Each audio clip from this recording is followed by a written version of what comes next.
this year, there have been 55 alerts for police or fire at the Anchorage International Airport. Georgina Fernandez shows us what those responses could look like.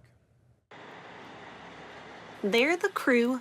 Anchorage Ground, Engine 57, requesting the East Group. You probably never want to have a run-in with. We're alerted of an incoming emergency prior to it landing.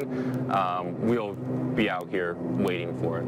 Ted Stevens, Anchorage International Airport's Police and Fire team. A group made up of people wearing 3 hats. Police, EMS, and firefighters who are the first to respond. Within seconds, if we're standing by waiting for it.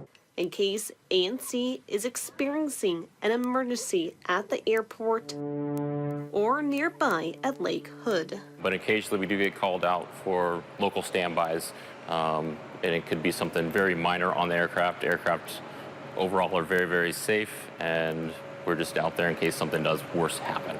Crew members like Daniel Harmeling undergo monthly training in case the call for help ever comes. When the tones go off, the doors open, FAA mandates that we have to be to the scene of the call within 3 minutes. So to get a better understanding on what reactions look like, we climbed aboard one of their emergency response vehicles for a mock simulation. So this kind of would be like an example of a standby location where we're just standing here waiting.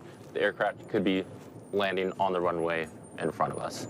As they showed us how they stand ready, waiting for when an aircraft arrives, with EMS ability on board, and also 4,500 gallons of water. So that's kind of like the nice thing, like we did just show up, we could just start spraying. On top of that, crew members also have the ability to use this device to spray foam inside an airplane. It could be difficult to actually get to the center of the plane because it could just be filled with cargo. I could take that piercing nozzle and actually pierce it through the aircraft. Just one of the handful of techniques they're trained on in case that alert for help or even to just stand by ever comes. Georgina Fernandez, Alaska's news source.